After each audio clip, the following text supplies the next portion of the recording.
अल्हम्दुलिल्लाहि रब्बिल आलमीन वस्सलातु वस्सलामु अला सय्यिदिना मुहम्मदिन व आलिहि व अस्हाबिहि अजमईन अम्मा बाद फ़अऊज़ु बिल्लाहि मिनश शैतानिर रजीम बिस्मिल्लाहिर रहमानिर रहीम। सामईन अस्सलामु अलैकुम व रहमतुल्लाहि व बरकातुहू। अक्सर ऐसा हो रहा है कि आशूरे का रोज़ा किस दिन रखा जाए, कन्फ्यूजन बहुत होता है। पहले तो मुहर्रमुल हरम में आशूरे का रोज़ा रखना चाहिए, लेकिन किस दिन रखा जाए इस पर बहुत लोग जो है सवालात उठाते हैं। और नबी मोहम्मद सल्लल्लाहु अलैहि वसल्लम के जब वफ़ात हुई तो उसके बाद भी बहुत ज़्यादा इख्तिलाफ़ात भी पैदा हो गए थे कि किस दिन रखा जाए रोज़ा। तो इसके बारे में रोशनी डालती हूँ नबी करीम सल्लल्लाहु अलैहि वसल्लम के कुछ अहादीस के रोशनी में, और जो है ना कौल के रोशनी में मैं आप लोगों को वजाहत करूँगी कि किस दिन आशूरे का रोज़ा रखा जाए।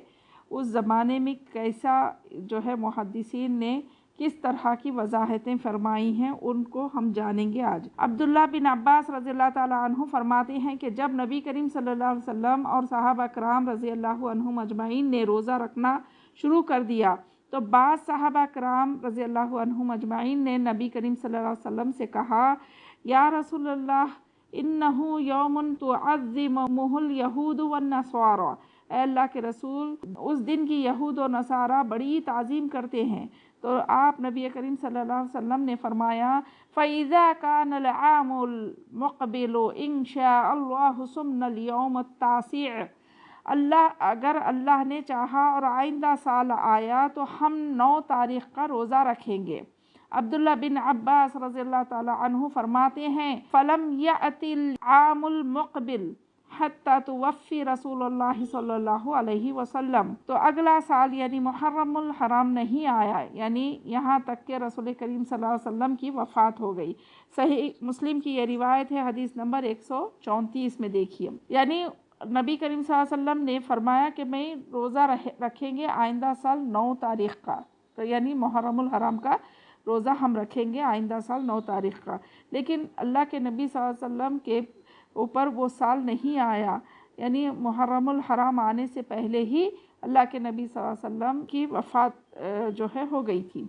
तो इस वजह से रोज़े के बारे में इख्तिलाफ़ात पैदा हो गए। चूँकि नबी करीम सल्लल्लाहु अलैहि वसल्लम आइंदा साल तक ज़िंदा नहीं रहे, अब लोगों के यहाँ इख्तिलाफ़ पैदा हो गया कि इस आशूरे का रोज़ा 10 को रखना चाहिए या 9 को रखना चाहिए, या फिर 9 और 10 दोनों दिनों का रोज़ा रखना होगा।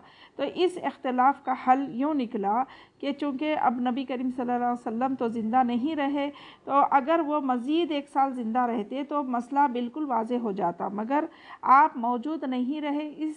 अब इस मसले को हल करने के लिए हमको देखना पड़ेगा कि इस रिवायत के रावी कौन है।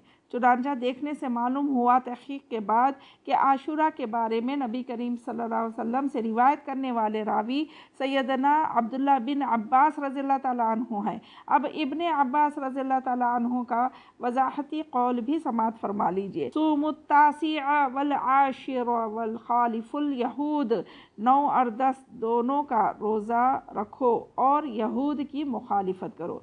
इस जो है रिवायत से ये पता चला, अब्दुल्ला बिन अब्बास रज़ियल्लाहु ताला अन्हु जो है ना ये फरमाए कि 9 और 10 तारीख़ दोनों का रोज़ा रख लो। इससे क्या होगा कि यहूदों की मुखालिफत होगी, क्योंकि यहूद जो है ना वो जो जश्न मनाते थे और रोज़ा रखते थे, तो हम 2 रोज़े रख लेंगे तो वो यहूदों की मुखालिफत हो जाएगी। तो इस तरह से 9 और 10 तारीख़ का रोज़ा यानी मुहर्रमुल हराम के 9 और 10 तारीख़ का रोज़ा रखने की यहाँ पे वजाहत फरमाई। ये देखिए सुननुल कुबरा लिल बैहक़ी में आप तहक़ीक़ कर सकते हैं, हदीस नंबर 4804 में। और इसके बारे में शेख अहमद अब्दुर्रहमान अल बनाई रहमतुल्लाह अलैह ने इस मौक़ूफ़ रिवायत की सनद को सही करार दिया है।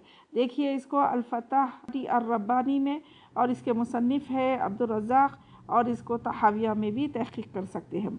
अब इसके बाद जो है ना यानी हाफ़िज़ इब्ने हजर रहमतुल्लाह अलैह इसी जो है रिवायत को आपने इस तरह से फ़रमाया कि बाज़ अहले इल्म के बक़ौल सही मुस्लिम में मरवी है, यानी इसकी जो है ना अरबी तर्जुमा मैं कर रही हूँ उर्दू में, कि बाज़ अहले इल्म के बकौल सही मुस्लिम में मरवी इस हदीस नबवी की, अगर आइंदा साल में मैं ज़िंदा रहा तो 9 का रोज़ा रखूँगा। ये है नबी करीम सल्लल्लाहु अलैहि वसल्लम के अल्फाज, कि ये इस बात के 2 मफ़हूम हो सकते हैं बोलकर बता रहे हैं। एक तो ये कि आप सल्लल्लाहु अलैहि वसल्लम की मुराद ये थी कि यौम आशूरा के रोज़े के लिए 10 की बजाय 9 का रोज़ा मुकर्रर कर दिया जाएगा, या फिर और दूसरा ये है कि आप सल्लल्लाहु अलैहि वसल्लम 10 के साथ 9 का रोज़ा भी मुकर्रर फरमाना चाहते थे। अब ये दोनों बातें, अब अगर आप सल्लल्लाहु अलैहि वसल्लम इसके बाद अगले मुहर्रम तक ज़िंदा रहते तो नबी करीम सल्लल्लाहु अलैहि वसल्लम के अमल से मज़कूरा दोनों सूरतों में से एक सूरत ज़रूर मुतय्यन हो जाती, मगर नबी करीम सल्लल्लाहु अलैहि वसल्लम किसी सूरत को मुतय्यन करने से पहले वफ़ात पा गए थे। इसलिए एहतियात का तकाजा यही है कि 9 और 10 दोनों का रोज़ा रखा जाए। इसे आप तहक़ीक़ कर सकते हैं फ़तहुल बारी में इंशाअल्लाह। तो लिहाजा वाज़े ये हुआ कि हम यहूदों की मुखालिफत में जो है वो एक रोज़ा रखते थे, तो हम 2 रोज़े रख लेंगे, 9 और 10 तारीख़ का रोज़ा। तो सबको चाहिए कि मुहर्रमुल हराम के ये 2 रोज़ों का बहुत ज़्यादा अहतमाम करें, और मज़ीद रोज़े आप रहना भी चाहते हैं तो बाद में रह लें, लेकिन इन 2 रोज़ों को ज़रूर रखें। व आखिर दावाना अनिल हम्दुलिल्लाहि रब्बिल आलमीन।